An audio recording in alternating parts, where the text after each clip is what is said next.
Bona nit. Yeltsin no serà destituït, però la seva figura pot quedar definitivament tocada. Tot sembla indicar que la pugna que hi havia a Rússia entre els poders presidencial i legislatiu s'ha resolt per la via d'intenses negociacions. La sortida seran unes eleccions que puguin generar un nou mapa polític per la transició democràtica d'aquell país. El projecte de resolució que demà votarà el Congrés rus no preveu la destitució de Boris Yeltsin, però implica un judici moral contra el president, a qui s'acusa d'haver intentat violar la Constitució.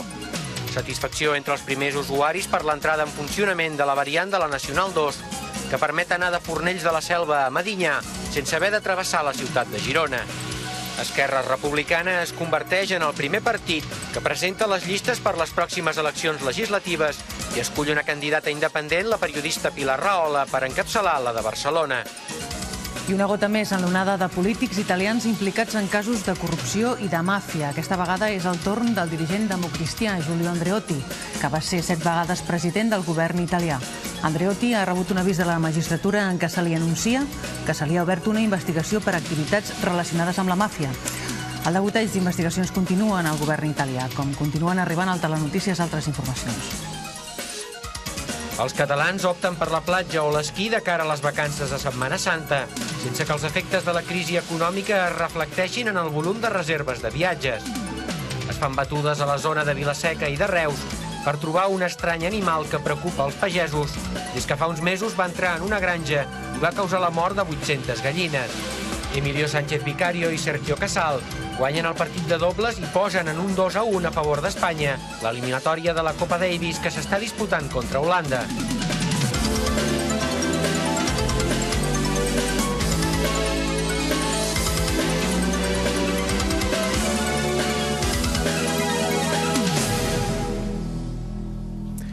Boris Yeltsin ha jugat la carta de l'emotivitat en un discurs que ha fet aquesta tarda.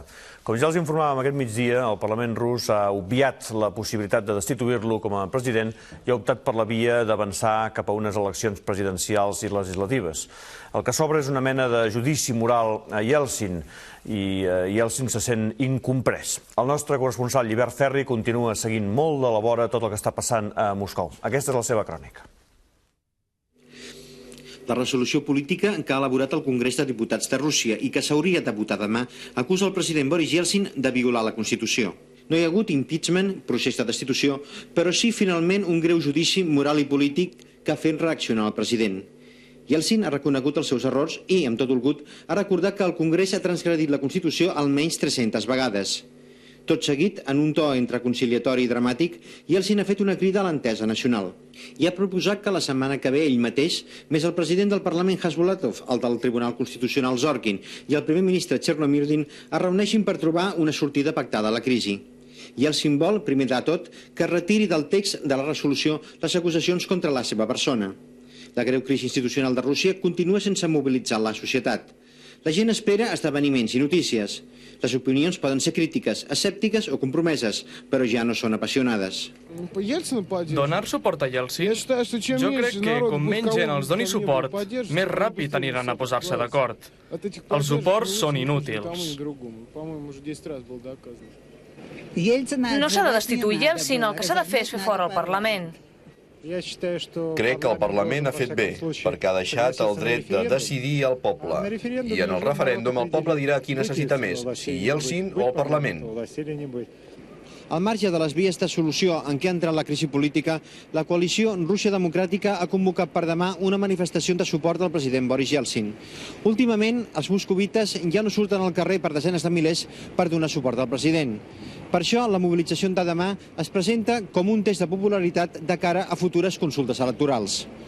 Llibert Ferri, TV3, Moscou. Des d'aquest migdia, els automobilistes ja poden utilitzar la variant de Girona de la carretera General. I és que fins avui, per anar de Barcelona a Figueres per la General, s'havia de travessar la ciutat de Girona. Hi ha hagut una descongestió notable del trànsit al centre de la ciutat i els primers usuaris han notat sobretot l'estalvi de temps. Per posar un exemple, el trajecte de Fornells de la Selva a Medinyà es pot cobrir ara en la meitat de temps. Però aquesta és una dada que no importa gaire als sectors ecologistes, preocupats sobretot per l'impacte ambiental d'una obra d'aquestes característiques. Aquests són els primers vehicles que circulen per la nova variant de la Nacional 2, que farà de vial de circunvalació de la ciutat de Girona. Segons les dades, seran aproximadament entre 17.000 i 20.000 els vehicles que la utilitzaran cada dia. La variant de Girona l'ha inaugurada aquest migdia el ministre d'Obres Públiques i Transports, Josep Borrell. A les 4 de la tarda, quan s'han retirat els cons, molts conductors han pogut estrenar la nova carretera. Les primeres impressions dels usuaris eren diverses. La trobo potser una mica... hauria de ser de 2 carrils, em fa l'efecte. Potser per evitar els embussos, o si és que se volen evitar embussos. Però està bé, Home, ara acabo d'arribar i en principi una obra on s'han gastat molts diners i que segurament doncs s'hagués pogut fer d'una manera diferent i amb menor impacte en el medi. Bé, el que passa és que com que sóc nova m'he perdut, la veritat. M'he perdut i ara no sé cap on girar. El que passa és que està una mica mal assenyalat.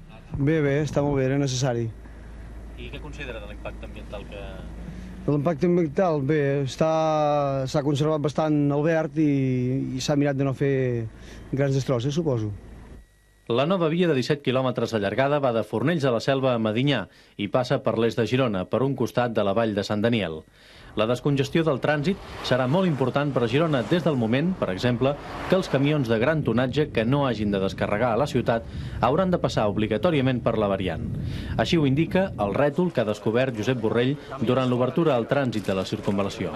El ministre d'Obres Públiques ha volgut comprovar en un recorregut a peu de més de 2 quilòmetres les mesures correctores de l'impacte ambiental, que han encarit l'obra dels 6.500 milions del pressupost inicial als 9.000 milions de pessetes finals. Pel ministre Borrell, la variant de Girona constitueix un punt d'equilibri entre les necessitats del transport i el respecte al medi ambient. Jo penso que la variant de la Vall de Sant Daniel és una de les obres més ben fetes que ha fet el Ministeri. Girona necessita una variant i aquesta variant és una variant que s'ha fet amb un respecte extraordinari pel seu impacte ambiental.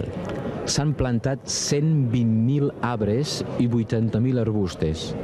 Durant la jornada d'avui, el ministre Borrell i l'alcalde Joaquim Nadal han lamentat dues coses. D'una banda, l'absència dels grups municipals de Convergència i Unió i Esquerra Republicana a l'acte. De l'altra, la presència d'uns 50 ciutadans contraris a la variant que els han increpat i insultat des d'un turó pròxim al lloc on s'ha celebrat la inauguració. Francesc Sánchez, TV3, Girona.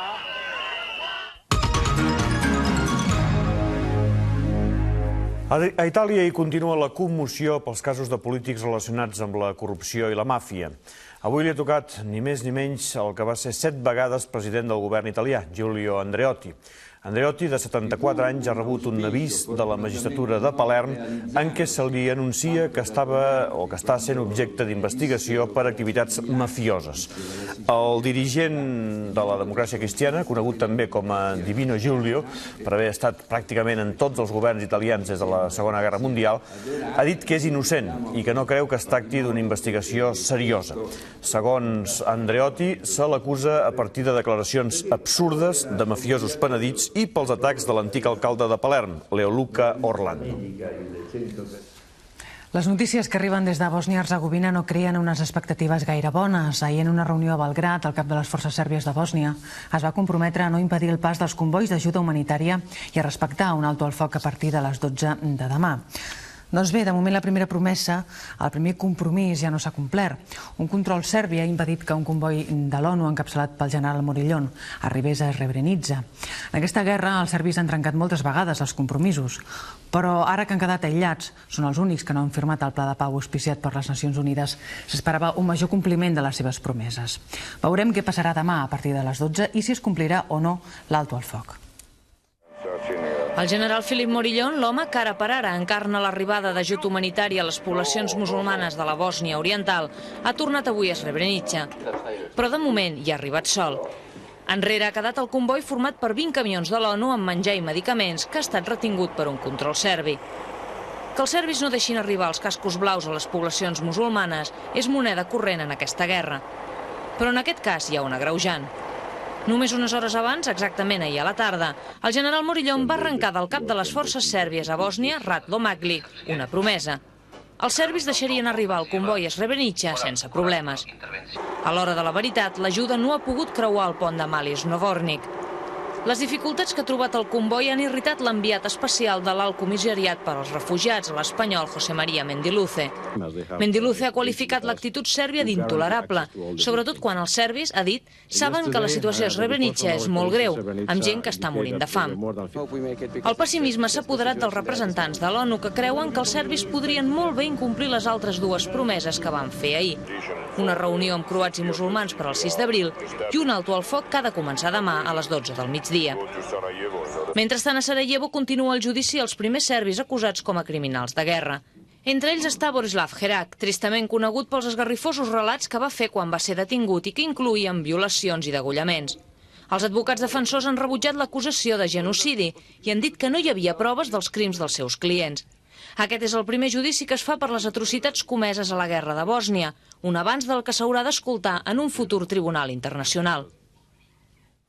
Demà, segona volta de les eleccions franceses. Dels 577 escons que hi ha a l'Assemblea, en la primera volta només en van quedar adjudicats directament 80. No es preveu que la segona volta pugui modificar substancialment els resultats, però com que hi va haver molt de vot dispers, ara queda per veure com es reagrupa tot aquest vot dispers. I dependrà d'això, bàsicament, que la derrota socialista s'aguditzi o quedi suavitzada. La crònica des de París és de Montserrat Bessas. És hora de fer les maletes, de recollir els papers i de deixar-ho tot a punt pel successor. La fins ara ministra de Treball, Martine Aubry, filla de Jacques Delors, firma els últims documents i enllesteix els paquets. Els seus col·laboradors fan el mateix. L'ambient no es pot dir que sigui festiu. El Partit Socialista ha multiplicat durant els últims dies les crides per una mobilització per no ampliar l'onada de centre-dreta que envairà l'Assemblea Nacional. Ningú no confia gaire, però, en les possibilitats que el vot de la segona volta pugui suposar una correcció significativa del vot de la primera. Els ànims dels socialistes estan ben baixos. L'hora dels comiats no facilita les coses. Je vous souhaite de poursuivre correctement ce travail et de le faire le mieux possible avec la nouvelle équipe. Merci. Martine Aubry no pot amagar l'emoció, ella que sovint ha estat qualificada de freda i implacable. Mentre uns fan els paquets, altres visiten per primera vegada el seu nou lloc de treball. Aquest és un candidat que ha tingut la sort de ser elegit a la primera volta. És el seu primer contacte oficial amb l'Assemblea Nacional. El primer que li donen és una maleta. Uns quants fulls amb unes explicacions d'organització, una insígnia, una banda i el carnet provisional de diputat. Ell sap que l'hemicicle que ara visitarà en primícia estarà ben acompanyat. Dels 577 escons, la coalició de centre-dreta a la qual pertany pot ocupar un 80%. Sap també que el Partit Socialista pot estar per sota dels 58 escons i que no és segur que els comunistes arribin a formar un grup parlamentari. En definitiva, sap que el 2 d'abril trobarà un hemicicle amb una composició mai vista sota la Cinquena República. Demà, la segona volta de les eleccions hauria de confirmar aquest trasbals del paisatge polític francès. Per la coalició de centre-dreta es tracta de saber simplement si superarà els 500 diputats.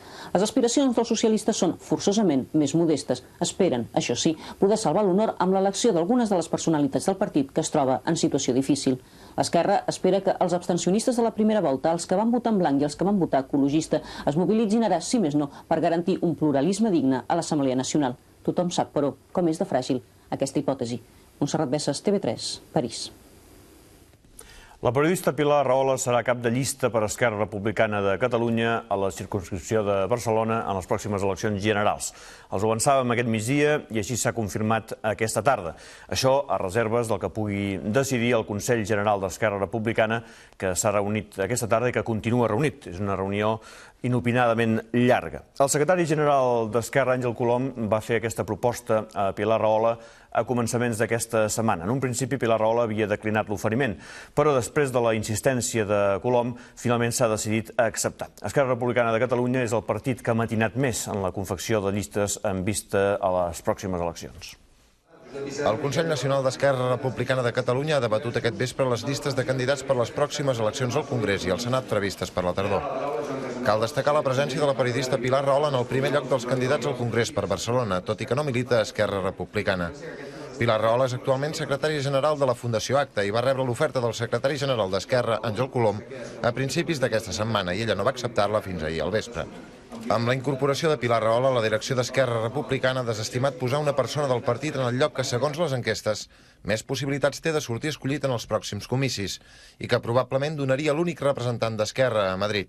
El fet que Esquerra Republicana hagi buscat i obtingut i tenir una candidatura o una candidata independent, però que subscriu la proposta d'Esquerra Republicana de Catalunya i tots els seus compromisos per encapçalar la llista de Barcelona, és el millor exemple d'aquesta voluntat d'obertura cap a sectors molt diversos de la societat de Catalunya, que estan per la independència de Catalunya.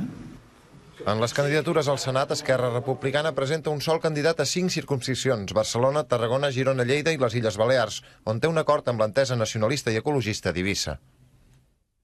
A la població tarragonina de la Febró s'hi ha inaugurat avui al Mas dels Frares, una antiga masia que, després de ser rehabilitada, s'ha convertit en un centre de reinserció sociolaboral per a exdrogodependents. En aquest centre, els joves poden aprendre oficis com la fusteria, la forja o l'artesania, ocupacions que els ajudaran a reintegrar-se a la societat.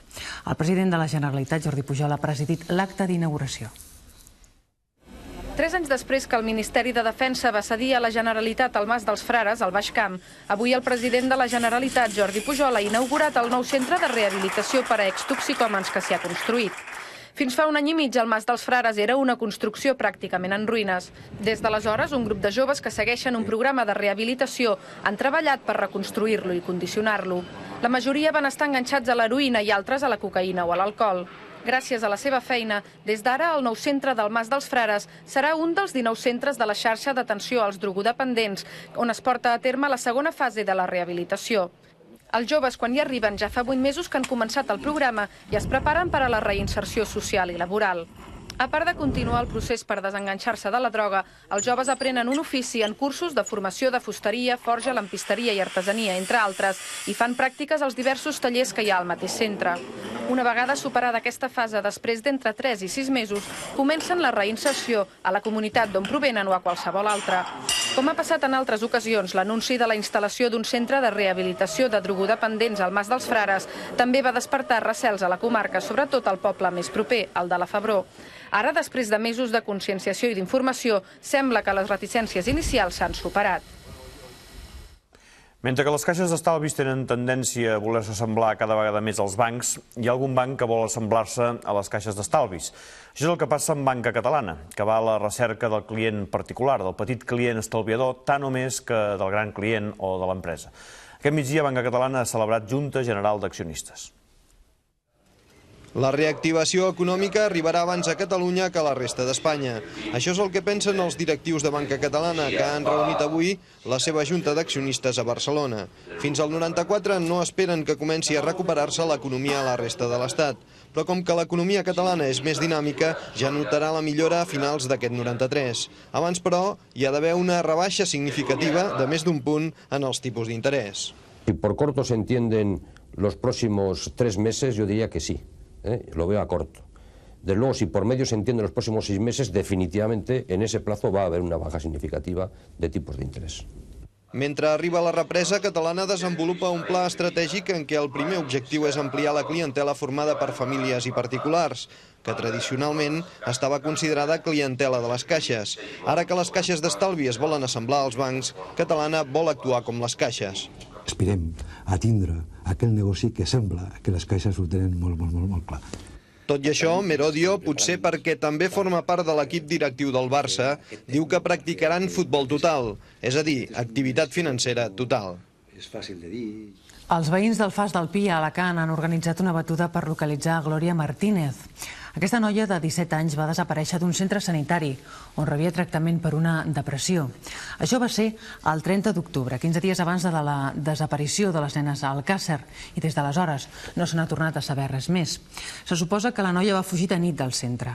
En aquests moments hi ha una investigació judicial per aclarir els fets. No obstant, veïns i forces de seguretat han intentat localitzar-la, però fins al moment sense èxit.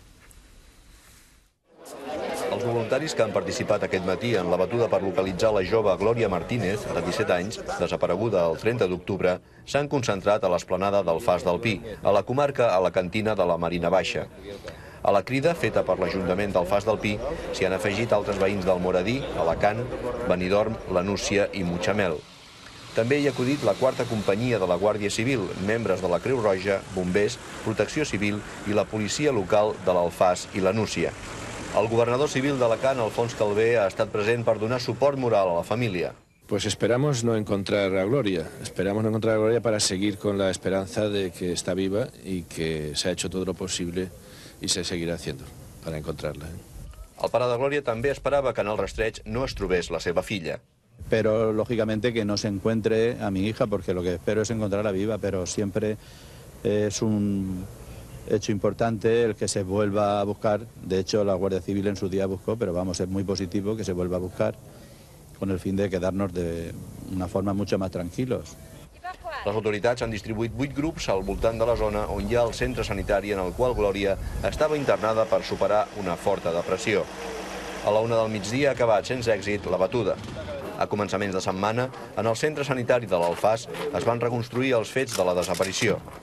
Mentre la direcció del centre assegura que la jove va fugir en saltar el mur que envolta el complex, els pares de la noia han rebutjat aquesta hipòtesi. El jutjat número 1 de Benidorm investiga el cas i, de moment, s'ha decretat el secret del sumari. Estem gairebé a les portes de la Setmana Santa. De demà en 8 ja és diumenge de Rams. A aquestes altures, qui més qui menys ja té els plans fets i es pot començar a saber, doncs, si hi haurà gaire gent que sortirà de viatge. En el sector no se sabia com afectaria la crisi a les ànsies viatgeres de la gent. Aquestes coses sempre són difícils de predir. En principi, la crisi fa estalviar, però també hi ha qui decideix gastar-se fins l'última pesseta fent un viatge que ajudi a esbargir-se de les cabòries financeres. Què ha passat, finalment? Es fan tants viatges com altres anys? Es va tan lluny o bé es moderen els quilometratges? Les respostes en el reportatge següent. El sector turístic afronta la primera prova forta de l'any, la de Setmana Santa, amb la preocupació que es desprèn entre els promotors per la tan comentada crisi econòmica. Les preferències dels catalans tornen a ser aquest any els destins més propers on hi ha sol i platja, com les Illes Balears i les Canàries, així com la pràctica de l'esquí als Pirineus de Girona i Lleida. L'empitjorament de la conjuntura econòmica no ha fet baixar l'interès per viatjar, tot i que els turoperadors han notat l'efecte de la crisi. Sí, es repercuteix i de fet ho notem. És a dir, jo diria que disminueix el preu mig del viatge, d'alguna manera es nota una retallada. Però el que és curiós és veure que les persones segueixen tenint la voluntat de destinar una part dels seus ingressos a l'oci. I és que el turisme català està en reconversió. Els 3 milions de places que ofereix es focalitzen en accés cap al turisme de sol i platja de nivell mitjà. L'objectiu del sector és diferenciar, segmentar i especialitzar l'oferta i aconseguir un perfil de visitant amb un poder adquisitiu més alt i amb unes demandes més diverses.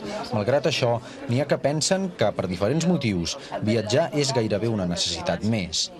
Yo creo que ahora hacen ofertas por eso, porque hay crisis y la gente no viaja tanto y tienen que hacerlo más barato para que la gente vaya, ¿no? Pero de todas maneras la gente seguirá igual viajando, lo mismo, haya crisis o no, yo pienso que sí. Porque, bueno, de estar aquí agobia un montón, ¿no? Trabajo, todo eso, cuando hay Semana Santa, aunque sea el pueblo, la gente se va. El sector turístic suposa el 13% del PIB de Catalunya, dona feina al 13% de la població i representa un volum anual pròxim als 2,5 bilions de pessetes. I després, la recerca de l'estrany animal que espanta els pagesos de la zona de Vila-seca.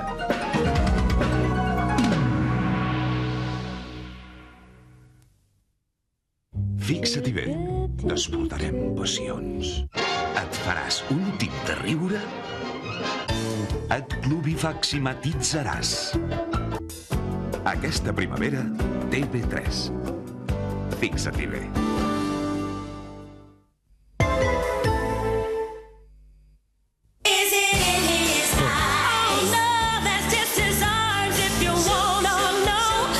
Xiclet Trex, petons més gustosos.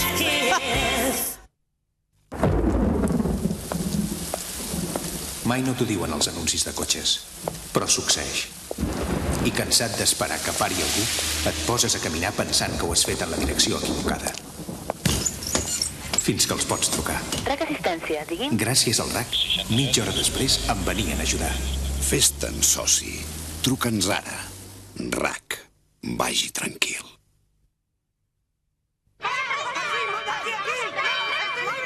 Me'n vaig La mare fa miràcoli! Miràcoli? Sí, espaguetis! Visca, menjarem miràcoli! Miràcoli? Miràcoli és tot el que has de menester per fer el miracle dels espagueti a la italiana. La pasta, la salsa i el secret de les espècies. Mare, en podem menjar tots? És clar, amb Miràcoli és tan fàcil. Nous Miràcoli de Kraft. Gustos que fan miracles. Mamma mia!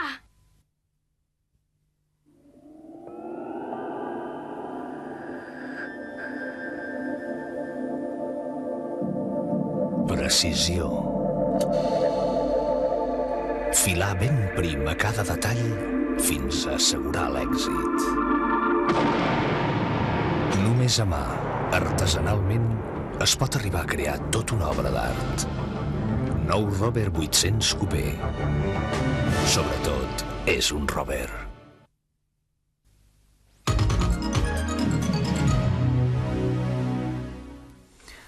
La batuda de la bèstia peluda. Això que pot semblar des d'un acudit fins al títol d'una pel·lícula de terror ha passat avui en un poble de Tarragona. A Vila-seca aquesta matinada s'ha fet una batuda per trobar la bèstia peluda. Que qui és la bèstia peluda? Les senyes ja se les poden imaginar. Alçada important, molt de pèl, ulls grossos i peus gegantins. Des de fa 4 dies, cada nit un grup de persones surt a fer una batuda per la zona de Vila-seca i de Reus per trobar l'animal que des de fa uns mesos espanta el bestiar i es baralla amb els gossos dels masos veïns. Formen part de la brigada membres de la Guàrdia Civil, la policia local, algun veí i un membre d'una associació per a la protecció dels animals de Reus.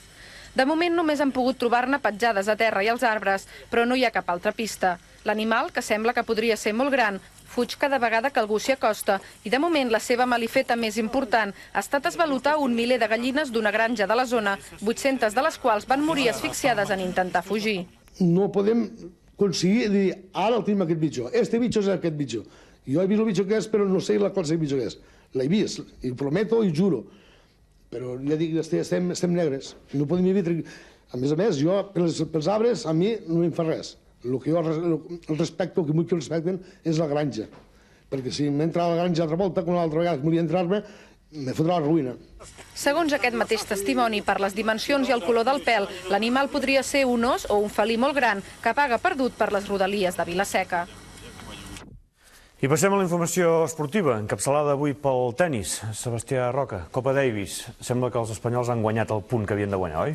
Bona nit, doncs sí, han aconseguit un dels punts més importants d'aquest enfrontament, tot i que demà els números 1 i 2 de tots dos equips s'hauran de veure les cares i deixar definida aquesta primera eliminatòria. De moment l'equip espanyol guanya per 2 punts a 1 gràcies a aquesta victòria d'Emilio Sánchez Vicario i Sergio Casal en el partit de dobles. Emilio Sánchez Vicario i Sergio Casal han aconseguit el segon punt per a Espanya en l'eliminatòria de la Copa Davis davant d'Holanda, en imposar-se en 4 sets a la parella formada per Paul Harfush i Jakob Jelting. Els jugadors espanyols han fet un bon partit i s'han mostrat molt motivats en tot moment. Els 2 primers sets han estat per a Espanya, però els holandesos han fet seu el tercer. Després de l'obligat descans, Sánchez i Casal s'han apuntat al quart i definitiu. L'últim punt l'ha aconseguit Emilio Sánchez amb una inapel·lable esmaixada. Un cop acabat el partit, la parella espanyola ha manifestat que Espanya ha de tenir un altre doble amb garanties per a la Copa Davis. Ya va siendo hora de que algunos de los jugadores más jóvenes pues se juntasen para tratar de tener alguna alternativa. Nosotros vamos a seguir jugando y creo que tenemos muchas posibilidades de seguir ahí, ¿no? Lo único que creo que necesitamos tener algunos otros jóvenes en el caso de que nosotros no podamos jugar o eso. Ara Espanya té 2 opcions per guanyar l'eliminatòria, primer amb Carles Costa i en el cas que aquest fallés amb Sergi Bruguera. El riu Tàmesi ha estat com cada any l'escenari de la famosa regata que disputen les universitats d'Oxford i Cambridge. L'edició d'avui és la que feia 139 i les coses entre els fornits remers de totes dues universitats, després de tants anys, estan bastant igualades. En els gairebé 140 anys de competició, les universitats s'han repartit molt equilibradament les victòries i en una ocasió, curiosament, fins i tot, van creuar la línia d'arribada al mateix temps. Els jutges incapaços de determinar la guanyadora es van veure obligats a donar un empat. Però el que ha passat avui ho veuran tot seguit. Aquesta era la 139 edició de la competició de rem més clàssica, la que enfronta any rere any les dues embarcacions de les universitats d'Oxford i Cambridge.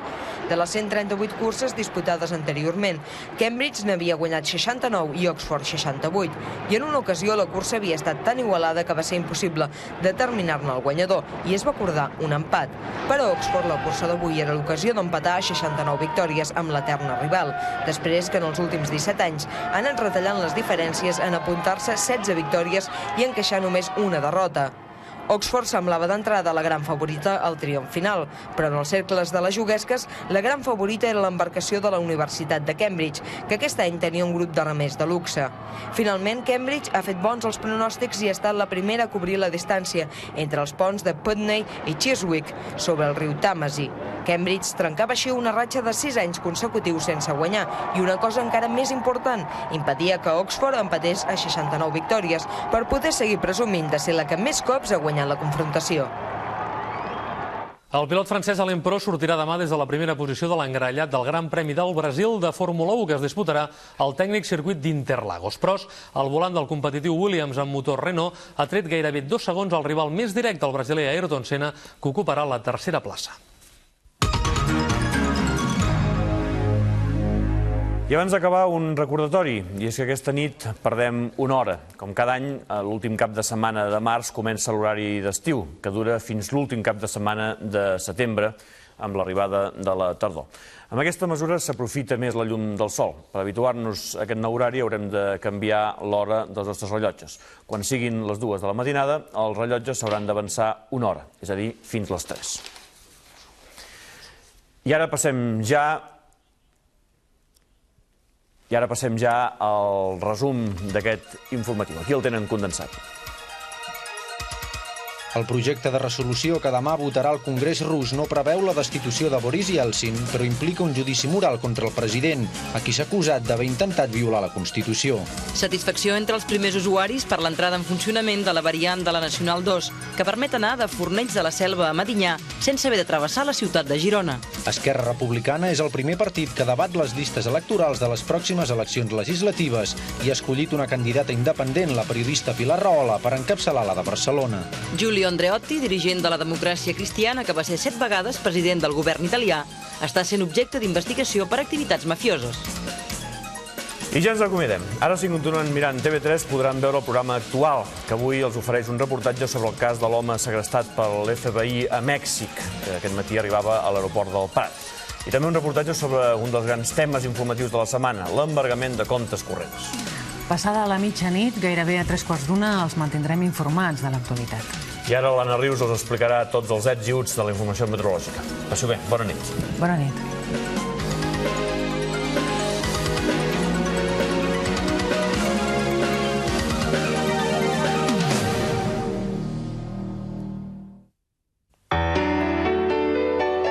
Sortir ara, tan bé com s'està a casa. Bé, això d'ençà que vam fer el pla personalitzat, perquè abans cada hivern era un dineral i sempre ens exclamàvem de fred, com els veïns. Si sabessin què és ara això d'anar pagant cada mes el propà i la instal·lació. A més, els truques i se t'ocupen de tot. Això és vida. Això és bo. Nou pla personalitzat de Repsol Butano. Truqueu-nos. Repsol els ofereix el temps. Hola, molt bona nit. Pocs ets i uts a la informació meteorològica perquè avui dissabte ha sigut un dia realment molt tranquil. En conjunt assolellat. Potser amb alguns núvols a primera hora d'aquesta tarda, localitzats a alguns llocs de la costa, però fenòmens molt localitzats. Això sí, marinades a la costa que han deixat les temperatures realment més baixes, amb una sensació de fresca. Les temperatures han pujat molt més a les comarques interiors, fins als 18, 19, 20 graus fins i tot, que no pas a la costa on les temperatures han quedat més baixes. Per exemple, Tarragona no ha passat dels 12 graus, tot i un dia ben assolellat i ben esplèndid. Anem a veure tot seguit les imatges del satèl·lit Meteosat i observaran un sistema frontal que a poc va aproximant-se cap a nosaltres, és aquesta banda nebulosa, però no arribarà fins a Catalunya. De fet, és un sistema frontal molt poc actiu i l'única cosa que proporcionarà serà que demà els núvols d'evolució diurna puguin acabar per donar algun ruixat. I d'altra banda, el que proporcionarà serà que aquests núvols quan arribin a Catalunya, doncs enteranyinaran una mica el cel. Per tant, demà més núvols que no pas avui, núvols de tipus alt o mitjenc i núvols d'evolució que podrien donar algun ruixat.